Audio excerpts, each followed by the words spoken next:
नमस्कार मित्रों। आज हम सुनेंगे कर्मभूमि उपन्यास का 18वां भाग। अमरकांत गली के बाहर निकलकर सड़क पर आया। कहाँ जाए? पठानीन इसी वक्त दादा के पास जाएगी, जरूर जाएगी। कितनी भयंकर स्थिति होगी, कैसा कोहराम मचेगा। कोई धर्म के नाम पर रोएगा, कोई मर्यादा के नाम को रोएगा। दगा, फरेब, जाल, विश्वासघात, हराम की कमाई सब मुआफ हो सकती है, नहीं उसकी सराहना होती है। ऐसे महानुभाव समाज के मुखिया बने हुए हैं। वेश्यागामियों और व्याभिचारियों के आगे लोग माथा टेकते हैं, लेकिन शुद्ध हृदय से और निष्कपट भाव से प्रेम करना मना है, अक्षम्य है। नहीं, अमर घर नहीं जा सकता।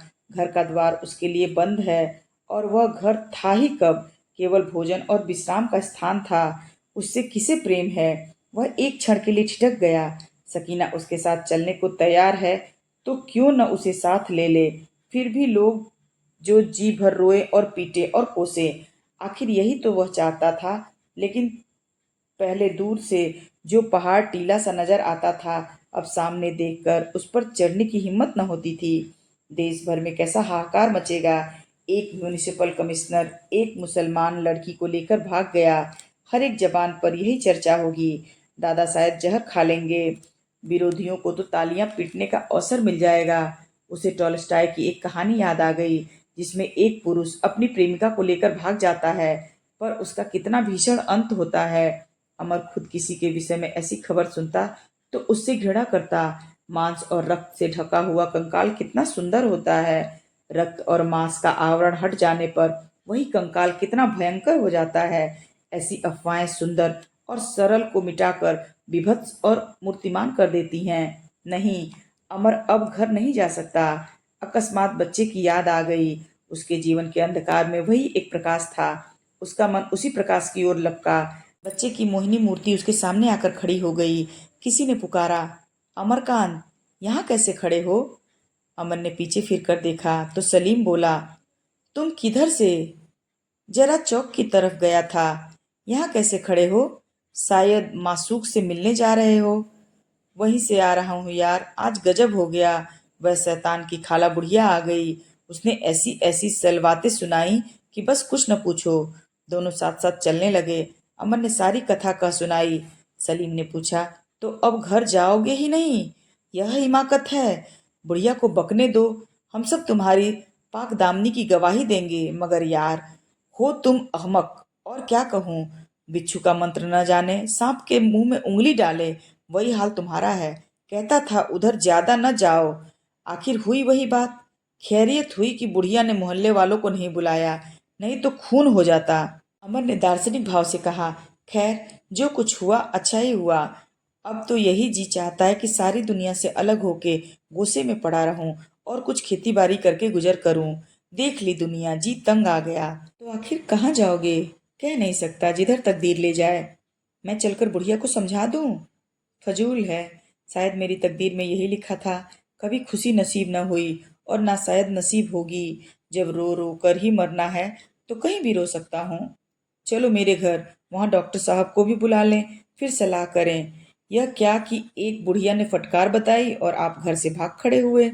यहाँ तो ऐसी कितनी ही फटकारें सुन चुका, पर कभी परवाह नहीं की। मुझे तो सकीना का ख्याल आता है कि बुढ़िया उसे कोस कोस कर मार डालेगी। आखिर तुमने उसमें ऐसी क्या बात देखी जो लट्टू हो गए? अमर ने छाती पर हाथ रखकर कहा, तुम्हें क्या बताऊं भाईजान। सकीना असमत और वफा की देवी है। भूदड़ में यह रत्न कहाँ से आ गया, यह तो खुदा ही जाने। पर मेरी गम नसीबी जिंदगी में वही चंद लम्हे यादगार हैं जो उसके साथ गुजारे। तुमसे इतनी ही अर्ज है कि जरा उसकी खबर लेते रहना। इस वक्त दिल की जो कैफियत है वह बयान नहीं कर सकता। नहीं जानता जिंदा रहूंगा या मरूंगा। नाव पर बैठा हूँ, कहाँ जा रहा हूँ खबर नहीं। कब कहाँ नाव किनारे लगेगी मुझे कुछ खबर नहीं। बहुत मुनासिब है मझधार में ही डूब जाए। अगर जिंदगी के तजर्बे की कोई बात समझ में आई तो यह कि संसार में किसी न्यायी ईश्वर का राज्य नहीं। जो चीज हमें मिलनी चाहिए उसे नहीं मिलती, इसका उल्टा ही होता है। हम जंजीरों में जकड़े हुए खुद हाथ पांव नहीं हिला सकते। हमें एक चीज दे दी जाती है और कहा जाता है, इसके साथ तुम्हें जिंदगी भर निभाह करना होगा। हमारा धर्म है कि उस चीज पर कनात करें, चाहे उसे नफरत ही क्यों न हो। अगर हम अपनी जिंदगी के लिए कोई दूसरी राह निकालते हैं तो हमारी गर्दन पकड़ ली जाती है, हमें कुचल दिया जाता है। इसी को दुनिया इंसाफ कहती है। कम से कम मैं इस दुनिया में रहने के काबिल नहीं हूँ। सलीम बोला, तुम लोग बैठे बिठाए अपनी जान जहमत में डाल लेते हो और फिक्रे किया करते हो। गोया जिंदगी 1000 2000 साल की है। घर में रुपए भरे हुए हैं, बाप तुम्हारे ऊपर जान देता है, बीबी परी जैसी बैठी हुई है, और आप एक जुलाहे की लड़की के पीछे घर बार छोड़े भागे जा रहे हैं। मैं तो इसे पागलपन कहता हूँ। ज्यादा से ज्यादा यही होगा कि तुम कुछ कर जाओगे, यहाँ पड़े सोते रहोगे। यह अंजाम दोनों का एक है। तुम राम नाम सत्य हो जाओगे, मैं इल्लाह रजेउन। अमर ने विषाद भरे स्वर में कहा, जिस तरह तुम्हारी जिंदगी गुजर रही है उस तरह मेरी जिंदगी भी गुजरती तो शायद मैं भी यही ख्याल रखता। मैं वह दरख्त हूँ जिसे कभी पानी नहीं मिला। जिंदगी की वह उम्र जब इंसान को मोहब्बत की सबसे ज्यादा जरूरत होती है बचपन है। उस वक्त पौधे को तरी मिल जाए तो जिंदगी भर के लिए उसकी जड़ें मजबूत हो जाती हैं। उस वक्त खुराक न पाकर उसकी जिंदगी खुश्क हो जाती है। मेरी माता का उसी जमाने में देहांत हुआ और तब से मेरी रूह को खुराक नहीं मिली। वही भूख मेरी जिंदगी है। मुझे जहां मोहब्बत का एक रेजा भी मिला, मैं बेअख्तियार उसी तरफ जाऊंगा। कुदरत का अटल कानून मुझे उस तरफ ले जाता है। इसके लिए अगर मुझे कोई खतावार कहे तो कहे, मैं तो खुदा ही को जिम्मेदार कहूंगा। बातें करते करते सलीम का मकान आ गया। सलीम ने कहा, आओ खाना तो खा लो। आखिर कितने दिनों तक जला वतन रहने का इरादा है? दोनों आकर कमरे में बैठे। अमर ने जवाब दिया, यहाँ अपना कौन बैठा है जिसे मेरा दर्द हो? बाप को मेरी परवाह नहीं, शायद और खुश हो कि अच्छा हुआ बला टली। सुगदा मेरी सूरत से बेजार है। दोस्तों में ले दे के एक तुम हो। तुमसे कभी कभी मुलाकात होती रहेगी। माँ होती तो शायद उसकी मोहब्बत खींच लाती। तब जिंदगी की यही रफ्तार ही क्यों होती? दुनिया में सबसे बदनसीब वह है जिसकी माँ मर गई हो। अमरकांत माँ की याद करके रो पड़ा। माँ का वह स्मृति चित्र उसके सामने आया, जब वह उसे रोते देखकर गोद में उठा लेती थी और माता के आंचल में सिर रखते ही वह निहाल हो जाता था। सलीम ने अंदर जाकर चुपके से अपने नौकर को लाला समरकांत के पास भेजा कि जाकर कहना, अमरकांत भागे जा रहे हैं, जल्दी चलिए, साथ लेकर फौरन आना। 1 मिनट की देरी हुई तो गोली मार दूंगा। फिर बाहर आकर उसने अमरकांत को बातों में लगाया, लेकिन तुमने यह भी सोचा है सुखदा देवी का क्या हाल होगा? मान लो वह भी अपनी दिल बस्तगी का कोई इंतजाम कर ले, बुरा न मानना। अमर ने अनहोनी बात समझते हुए कहा, हिंदू औरत इतनी बेहया नहीं होती। सलीम ने हंसकर कहा, बस आ गया हिंदूपन। अरे भाईजान, इस मुआवले में हिंदू और मुसलमान की कैद नहीं, अपनी अपनी तबीयत है। हिंदुओं में भी देवियां हैं, मुसलमानों में भी देवियां हैं, हरजाइयां भी दोनों में होती हैं। फिर तुम्हारी बीबी तो नई औरत है, पढ़ी लिखी, आजाद ख्याल, सैर सपाटे करने वाली, सिनेमा देखने वाली, अखबार और नॉवेल पढ़ने वाली। ऐसी औरतों से खुदा की पनाह, वह यूरोप की बरकत है। आजकल की देवियां जो कुछ न कर गुजरे वह थोड़ा है। पहले लौंडे पेशकदमी किया करते थे, मर्दों की तरफ से छेड़छाड़ होती थी। अब जमाना पलट गया है, अब स्त्रियों की तरफ से छेड़छाड़ शुरू होती है। अमरकांत बेशर्मी से बोला, इसकी चिंता उसे हो जिसे जीवन में कुछ सुख हो। जो जिंदगी से बेजार उसके लिए क्या, जिसकी खुशी हो, जिसकी खुशी हो जाए। मैं न किसी का गुलाम हूँ, न किसी को अपना गुलाम बनाना चाहता हूँ। सलीम ने परास्त होकर कहा, तो फिर हद हो गई। फिर क्यों न औरतों का मिजाज आसमान पर चढ़ जाए। मेरा खून तो इस ख्याल से ही उबल आता है। औरतों को भी तो बेवफा मर्दों पर इतना ही क्रोध आता है। औरतों और मर्दों के मिजाज में, जिस्म की बनावट में, दिल के जज्बात में फर्क है। औरत एक की होकर रहने के लिए बनाई गई है, मर्द आजाद रहने के लिए बनाया गया है। यह मर्दों की खुदगर्जी है, जी नहीं, यह हैवानी जिंदगी का उसूल है। बहस में साखें निकलती गईं। विवाह का प्रश्न आया, फिर बेकारी की समस्या पर विचार होने लगा, फिर भोजन आ गया, दोनों खाने लगे। अभी 2 4 कौर ही खाए होंगे कि दरबान ने लाला समरकांत के आने की खबर दी। अमरकांत झट से मेज से खड़ा हुआ और कुल्ला किया, अपने प्लेट मेज के नीचे छुपा कर रख दिए और बोला, उन्हें कैसे मेरी खबर मिल गई? अभी तो इतनी देर भी नहीं हुई कि जरूर बुढ़िया ने आग लगा दी। सलीम मुस्कुरा रहा था। अभी 2 4 कौर ही खाए होंगे कि दरबान ने लाला समरकांत के आने की खबर दी। अमरकांत झट से मेज पर से उठ खड़ा हुआ, कुल्ला किया, अपने प्लेट मेज के नीचे छिपा कर रख दिए और बोला, उन्हें कैसे खबर मिल गई? अभी तो इतनी देर भी नहीं हुई। जरूर बुढ़िया ने आग लगा दी। सलीम मुस्कुरा रहा था। अमर ने त्योरियां चढ़ाकर कहा, यह तुम्हारी शरारत मालूम होती है, इसलिए तुम मुझे यहाँ लाए। आखिर क्या नतीजा होगा? मुफ्त की जिल्लत होगी मेरी। मुझे जलील कराने में तुम्हें कुछ मिल जाएगा। मैं इसे दोस्ती नहीं दुश्मनी कहता हूँ। तांगा द्वार पर रुका और लाला समरकांत ने कमरे में कदम रखा। सलीम इस तरह लाला जी की ओर देख रहा था जैसे पूछ रहा हो, मैं यहाँ रहूं या जाऊं? लाला जी ने उसके मन का भाव ताड़ कर कहा, तुम क्यों खड़े हो बेटा, बैठ जाओ। हमारी और हाफिज जी की पुरानी दोस्ती है, उसी तरह तुम और अमर भाई भाई हो।